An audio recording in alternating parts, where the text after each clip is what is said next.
Good afternoon. 506 here, News Talk 105.9 WMAL, where we're making sense of the news. Coming up this hour at 5:30, Noah Wall is here to break down why all of these ugly rainbow murals are being painted on the streets. It's not even the old school rainbow. It's got like 50 different colors and they all clash. It's disgraceful. Just the design is disgraceful all over city sidewalks across the country. Noah explains why that's really happening. And you can join us at 888-630-9625, 888-630-WMAL. Well, Julian Assange is now free. Some big news. Yesterday, WikiLeaks founder Julian Assange struck a deal with the Biden administration, pleading guilty to a felony charge related to his alleged role in releasing classified U.S. material. The 52-year-old has now agreed to a single criminal count of violating the U.S. Espionage Act by, quote, conspiring to obtain and disclose classified U.S. national defense documents.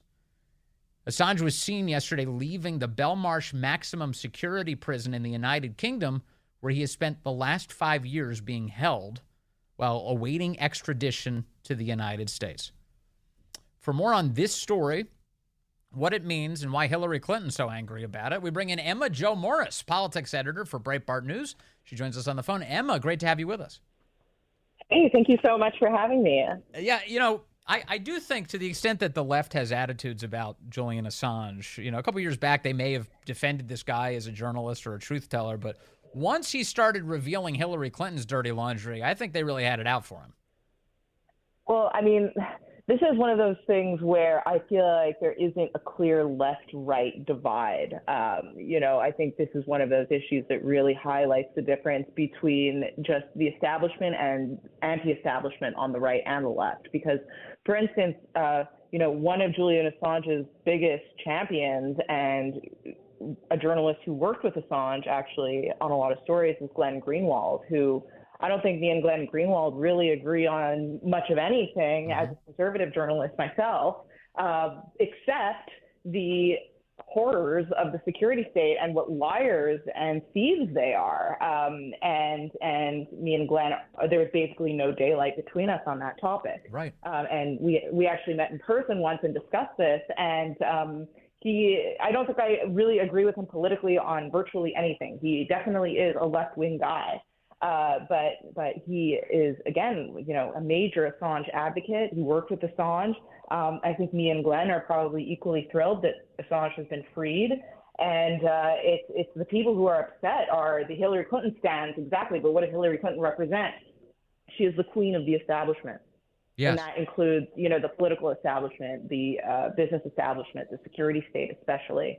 She was their biggest hero, and that's why Julian Assange is enemy number one to those people. Yeah, and there's, as usual, it seems like, nobody's really pausing to consider the precedents that are set here when you attack a guy for exposing the wrongdoings of, in this case, the American government, but Julian Assange's work has extended beyond that.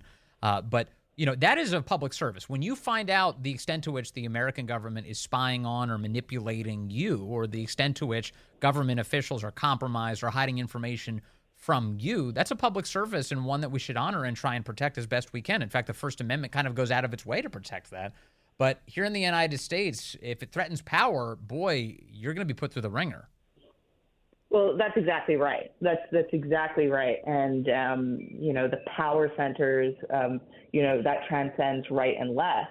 And those people, you had Mike Pence and Mike Pompeo, who are probably in the fetal position today, just as much as Hillary Clinton. And that's exactly right. I mean, there are people who will make the case that Julian Assange isn't a journalist because he didn't do any actual journalism. He just kind of released a dump of files. He didn't analyze them. He didn't contextualize them. He didn't really write anything about them. And that's fine. But it doesn't change the basic fact that this person is enemy number one of the military-industrial complex, of the defense part of the blob, let's say. Yeah. Exactly for that reason, right? He exposed the powerful and opaque elements of our government that do not want to talk. Well, and also just on this criticism about whether or not he's a journalist. First of all, there's all sorts of people who engage in opinion-based punditry who can engage in also acts of journalism. That is to share information you didn't otherwise know, facts, with you. Mm-hmm. And this idea that we need all of our journalists to contextualize and then and make us think about these things in a certain way is, I think, a very modern conception of what it means to be a journalist. At its core, journalism is about finding facts and sharing them. And Julian Assange has done a tremendous amount of that, a lot more than a lot of the people who like to glorify themselves as journalists right now in the United States. Well, that's for sure. That's for sure. I mean, we have somebody called Natasha Bertrand in this country who is apparently one of our star journalists who has the best sources. And, all she does is literally parrot exactly what the security state tells her. I mean, this is the person who really made her name with, for better or worse, with that article in Politico shortly after I broke the laptop from hell at the New York Post. Yes. With the 51 former intelligence officials say the Hunter laptop is Russian disinformation. That's supposed to be a journalist who literally just uncritically regurgitates something that spies told her. I know. The opposite of journalism. She is acting as a mouthpiece and as a stenographer for people who have zero accountability except for journalists. And she provides none of that. Yes. Yet she's called a journalist and has since been promoted to CNN. Yep. Well, another piece here, and I agree with you entirely. I mean, it's like ridiculous, the people that call themselves journalists when they're just water carriers for the deep state. I mean, I don't even know what that's supposed to mean. Like, she can type a sentence, she can copy a sentence from a piece of paper onto her laptop. Like, what does that even mean in this case? It's insane. And those are not facts she's sharing. It's spin designed to conceal facts. But the other thing that I think is worth contemplating, look, one of the reasons the government claims it was going after Julian Assange in the first place was because he encouraged Bradley, now known as Chelsea Manning, to get access to documents and give them to him. So basically inducing him to steal documents. And therefore he is guilty here. But the idea that, and even if he did run afoul of the law in any way, I look at this and I go, so what?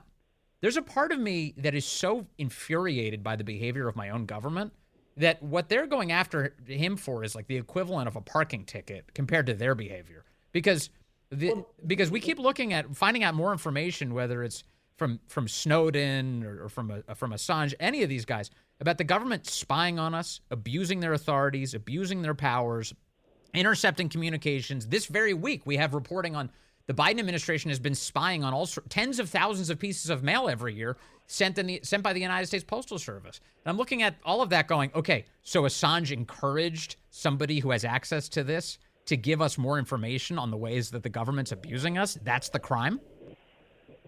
Right. Well, so first of all, this is such an interesting thing that you picked up because the government is doing a very cynical little thing, and it matters. The reason why they put it that way matters. And I'll explain it to you and your audience. So first of all, Julian Assange did not encourage Bradley/Chelsea Manning. That's false. Julian Assange had just published documents before Chelsea Manning handed over Chelsea Manning's documents, and they kind of tried to twist it into, she was inspired by it or whatever. Not true. Julian Assange did not provoke Chelsea Manning to do that, and that is a matter of fact.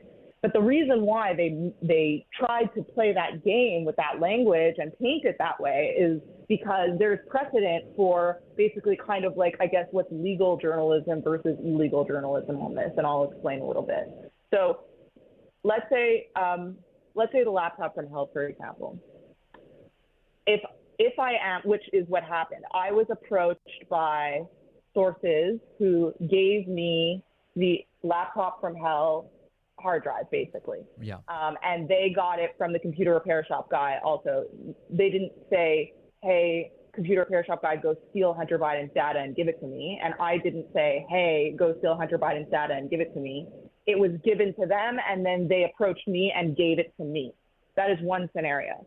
In an alternative scenario, if I would have gotten, my source is Rudy Giuliani, if I would have gone to Giuliani and said, hey, I want to do a story on Biden corruption. I'm going to need you to figure out a way to hack into Hunter Biden's laptop because he's going to have information about corruption. And then Giuliani did that and gave me the information. That would be illegal. So you can't, if you're a journalist or you're somebody who's publishing information, you can't incite somebody or provoke somebody to steal information for you for your journalism, but you can publish it if it's given to you. And that was litigated in the Pentagon Papers. Right. So that's why they're trying to say that Julian Assange inspired Chelsea Manning or whatever to do this, because that is a crime.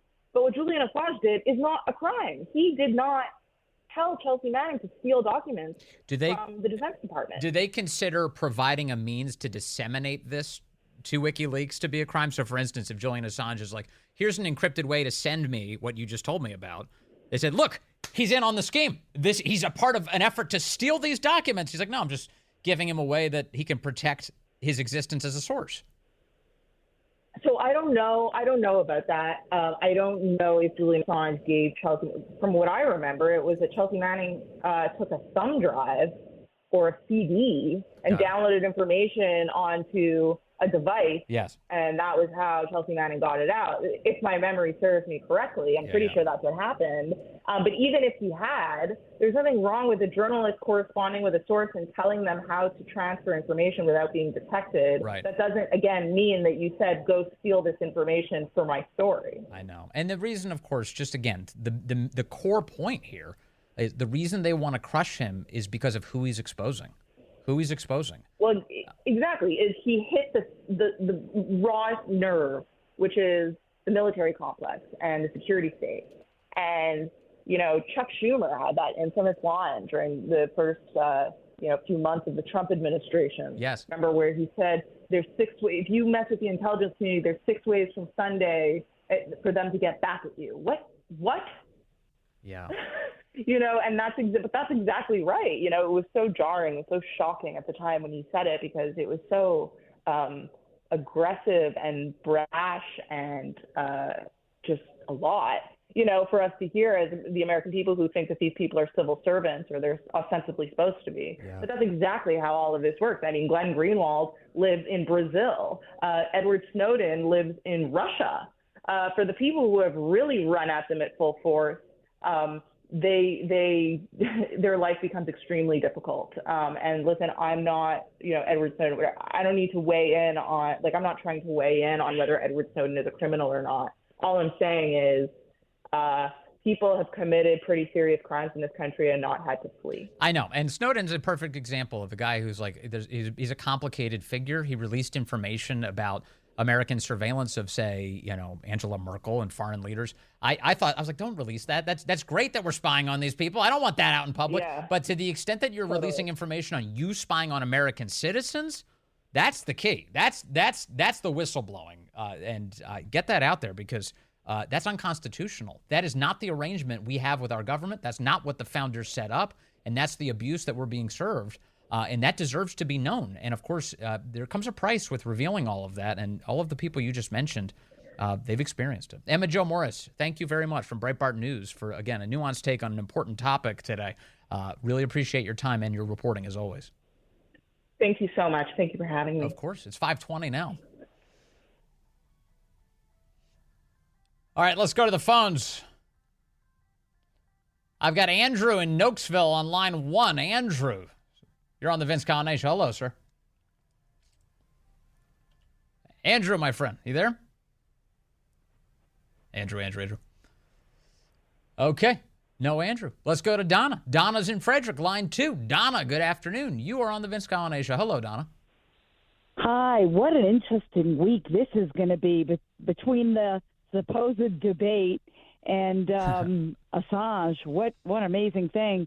But my comment has to do with this promotion of pedophilia that we're dealing with from the left. And I think that's why they're just going to go for everything. They just want to break down our families, break down our societies. They want to incite anger from all the MAGA and Trump supporters.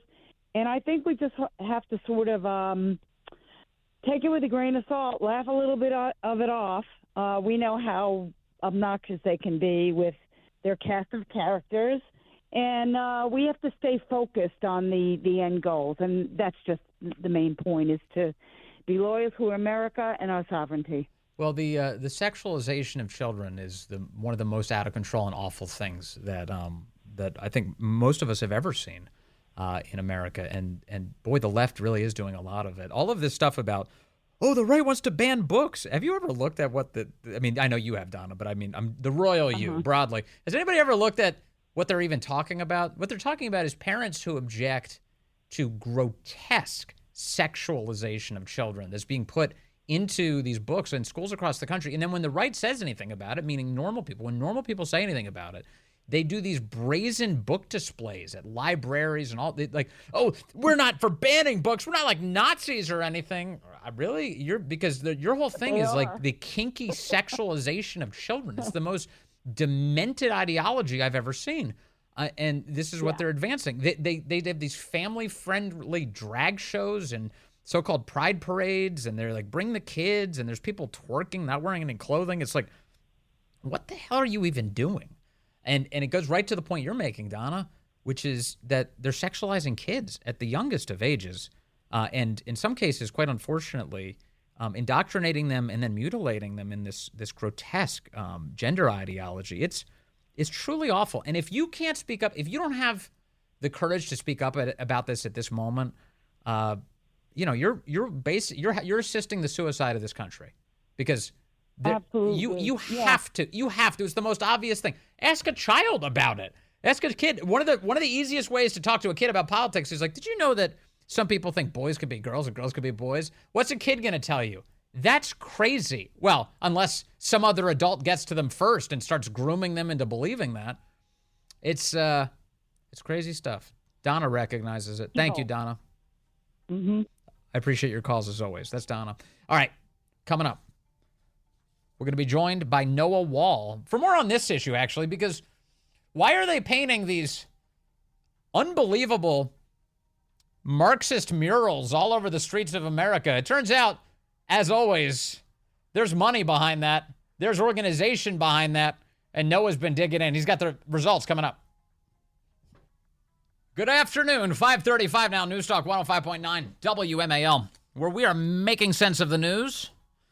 You can join us today at 888-630-9625, 888-630-WMAL.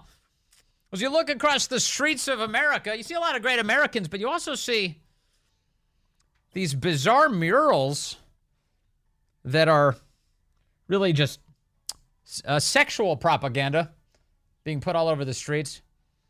And you do wonder, is there some upswell of people who want genital mutilation of children everywhere? Like, why is it that we have all these flags being painted on the ground? And why is it a crime to drive over them? Have you noticed? You leave a bicycle tire mark on one, you're looking at maybe 20 years of hard time. That's the real crime here. As always, one of the questions we ask on this show on a routine basis is, why is this happening?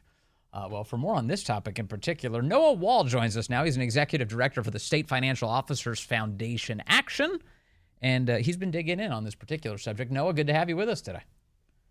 It's great to be on. Thanks for having me on, Vince. You've got an excellent viral social media thread on this on X that caught my attention, Noah. So one of the places that's nearby to us, certainly, Old Town Alexandria, they put down what appear to be permanent murals of these Marxist symbols, the progress pride flags that they've painted on the grounds. Why is that? Well, it's a really interesting story, and the answer, real simple, is that it's not organic. It's not some idea that just popped up from the city council. It is an organized campaign being done by an organization called the Human Rights Campaign, and it's part of an effort to take over and control local city governments around the country. And the pride flag is just the visible portion of that. So, it's happening across the country. Americans are seeing it all over the place. Like you mentioned, people are going to jail for leaving skid marks on a road. People have been noticing it, but no one really understood what was going on behind it. So I dived in and found out that this is part of a strategy called the Municipal Equality Index to get local governments to wholesale adopt the LGBTQIA plus agenda. So that's what's going on. And so how do they do this? How do they actually achieve this? It's one thing for the Human Rights Campaign to desire this outcome. It's another for them to actually achieve it. And I should remind people, you remember the Human Rights Campaign, their mission was gay marriage for the longest time. They were advocating for that. Then after the Obergefell decision, they saw all of their donations dry up because nobody needed them anymore. It's mission accomplished. So they shifted gears into transgenderism in a huge way just to generate more money.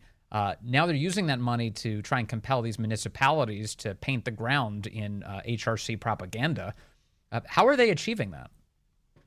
It's a really good question. You're absolutely right. So first off, they basically don't do any work on gay issues anymore. It is all trans all the time. So the way that this municipal equality index works, and so you participate as a city council, you fill out this questionnaire. It requires a bunch of different things that are really interesting. So it requires that you have a liaison unit on your police force. It requires that you have a liaison in the mayor's office. What does that mean? What is a liaison? What does a liaison in the police force mean? It is a member of this community that is sat in the mayor's, executive office, there to advise them on queer issues. So you basically have a commissar of this particular organization sat in every single one of these cities who have 100% scores with municipal equality. So you need rights campaign. So you need a sex and gender advisor to work in the mayor's office. That's one of the stipulations in order to get a good score from the HRC. Absolutely. So it is. Yeah. So it's not just having a person. They have to set up a human rights council that has authority over anything to do with LGBTQ issues. So anything to do with this agenda, they basically are installing themselves throughout city government. And so why are they doing this?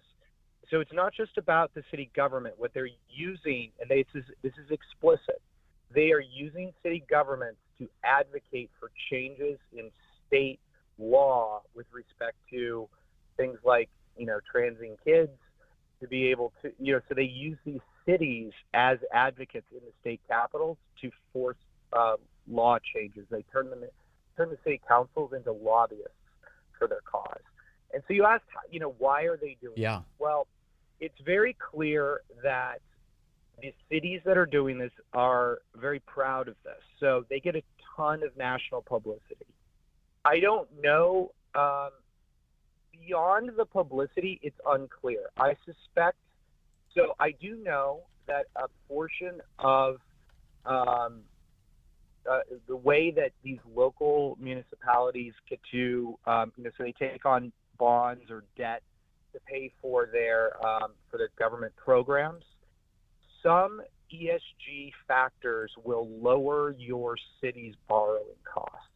Now, I can't say definitively that getting 100% on this score lowers the city's borrowing costs, but it would make a lot of sense to me if there was a financial angle, and I suspect that that's where that would be. You're definitely right. You can smell it. You can smell it. You know that there's money flowing here for sure. Yeah, getting a high ESG score lowers your borrowing costs across the board. So, so that is a fact. The question of whether or not this specific score guarantees you a lower borrowing rate, I don't have that link definitively set up yet, but I'm looking into it because I strongly suspect. Yeah, it's entirely reasonable to think that. The other side, of course, with a lot of these left-wing groups, the way that they operate is punitively. So if you're not on the list, if you don't have a high score, if they consider you have a low score, you don't have enough trans flags on your streets inside of your town, then you're considered a hateful community. The HRC and groups, they start coming out, these left-wing groups, and accusing you of being deficient in a way to preclude business from coming to your town. Oh, absolutely. And this is so corrupt. So one of the things that they require you to do to get a 100% score is, I couldn't even believe this when I read it. You have to require that any contractor, so imagine any small business in a town is going to try and get business from their city. You're talking about plumbers, you're talking about landscapers, anything like that. So if you want to get city business in a city that has a 100% score, you have to adopt these very broad non-discrimination policies for your small business to be able to access local municipal contracting service, like to be able to qualify as a contractor for these cities. So they're literally directing public money to their friends by doing this, and they're excluding anyone who doesn't buy into their agenda from getting into local government contracting.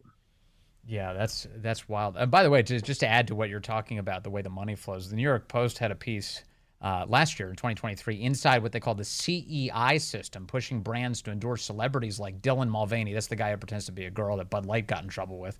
And they point out that executives at companies like Nike, Anheuser-Busch, and Kate Spade, they aren't just virtue signaling here. They're handing out lucrative deals to what were once considered fringe celebrities because they have to, or risk failing an all-important social credit score that could make or break their businesses.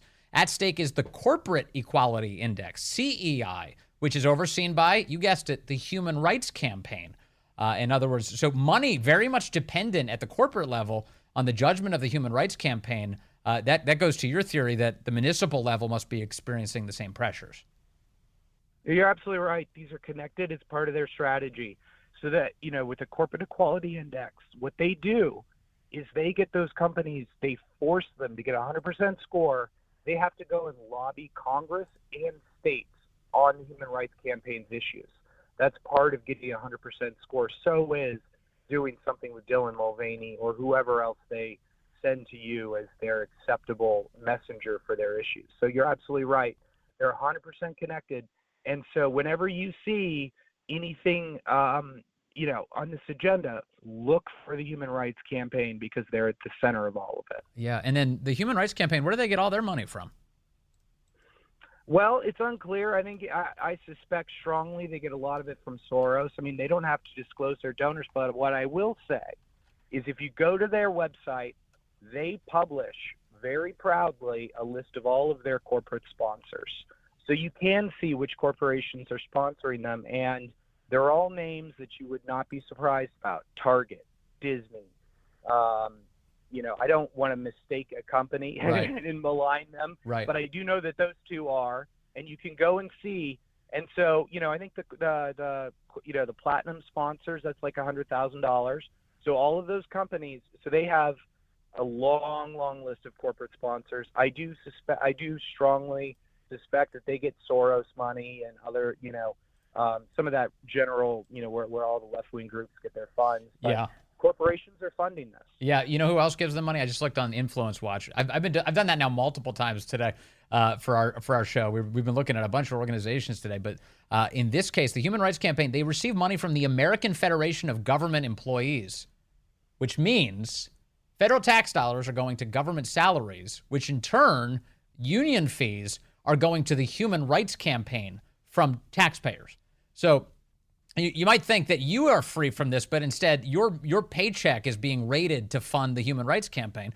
That includes also the National Education Association, that major teachers union, also a donor organization to the Human Rights Campaign. So once again, it is a very tangled web that the left has developed in order to sustain itself. You're right, and I'll tell you what, it's incredibly effective. The fact that they have gotten cities across the country to buy into this, and they focus on red states, and they focus on states where they actually use the cities to push the limits of what they're allowed to do given state law, and they explicitly say that their goal is to weaken state restrictions on localities. So they're seeking to subvert state law explicitly in their agenda. So, I mean, I could go on, but basically any of your listeners should look up if their city participates in this, because if they do, you should be asking questions of your city council. Well, this also could explain, I don't know if it does for certain, but it could explain the behavior of places like the Loudoun County School Board, which is constantly at war with its own community and with the state government at trying to advance with some secrecy this idea that boys can be girls, girls can be boys, boys could use the girls' room, and vice versa. They're doing this in flagrant violation of the will of the voters. And you're pointing out that any municipality that has behavior like that is actually given higher scores by the Human Rights Campaign. Visibility is a key factor in getting a 100% score. Doing things publicly, like sidewalks, like pride parades, like, drag queen story hours, those all get you points for the Human Rights Campaign's Municipal Quality Index. Once again, this is a great topic on a wild issue. Noah Wall with the State Financial Officers Foundation Action. Sir, good to have you with us today. Thanks for digging into this and helping to piece together why people are seeing it happen everywhere. Really appreciate that, Noah.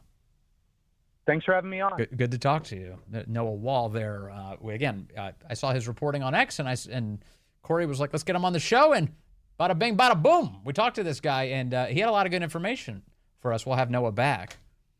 This is not the only crazy thing being revealed today.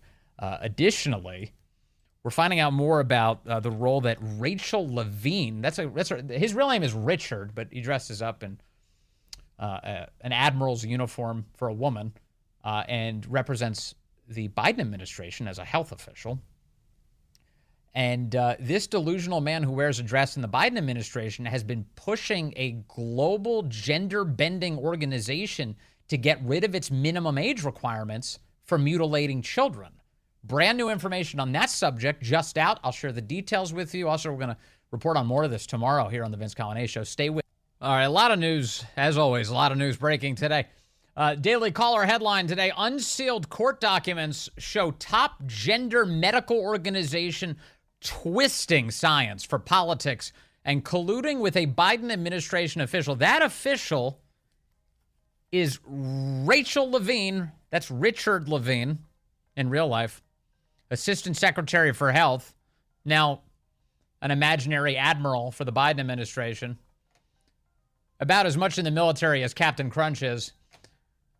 A Biden administration official pressured the World Professional Association for Transgender Health, known as WPATH, to quickly issue its Standards of Care version 8, SOC 8 guidelines, and remove minimum age recommendations for transgender procedures, despite a glaring lack of scientific justification, according to brand new unsealed court documents. Canadian sex researcher James Cantor. What is a sex researcher, by the way? Canadian sex researcher. Let me focus on the serious topic. Canadian sex researcher James Cantor wrote in an unsealed expert report that WPATH saw, quote, evidence-based medicine as a threat to its, quote, policy goals, allowing its standards of care guidance to be influenced by political pressure, litigation, and legislative advocacy strategy in the financial self-interest of WPATH members. Internal WPATH communications contained in Cantor's report reveal that Assistant Secretary for Health Rachel Levine pushed for the development of these standards of care in order to advance the Biden administration's political goals, even having a staff member suggest the removal of specific listings of ages that could result in devastating legislation for trans care. Those are their words. Quote, I have just spoken to Admiral Levine today, who, as always, is extremely supportive of the Standards of Care 8, but also very eager for its release. So to ensure integration in the U.S. health policies of the Biden government, one message from a WPATH member states. So let's crack on with the job, they said, 3 exclamation points. Another message stated Levine's eagerness, quote, should be taken as a charge from the United States government to do what is required to complete the project immediately. Immediately. Despite these concessions, internal communications show certain WPATH members responsible for developing the guidelines agreed with concerns that youth were receiving sloppy medical care and worried about the strength of their evidence. Additionally, members recognized privately, quote, there is no agreement on the use of puberty blockers, the drugs that sterilize children and are hardly as reversible as the left claims they are. Quote, I'm not clear on which agreement regarding the value of blockers is required to be espoused by a WPATH member or mentor, one message states. My understanding is that a global consensus on puberty blockers doesn't exist.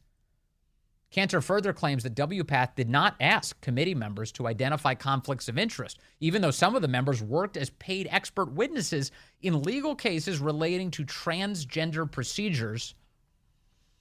The reporting, obviously, demonstrating the role that the Biden administration has played here. Look, here's the key takeaway. Richard Levine, who pretends to be a woman, was pushing for international guidelines to remove age restrictions so that they can mutilate children earlier and earlier and earlier. And this organization saw it as an urgent signal of the Biden administration's policy position. This is grotesque and a huge scandal. It should be. And we'll cover it more in detail tomorrow. We have an expert guest on the subject and a lot more ahead on WMAL. The great one, Mark Levin, up next.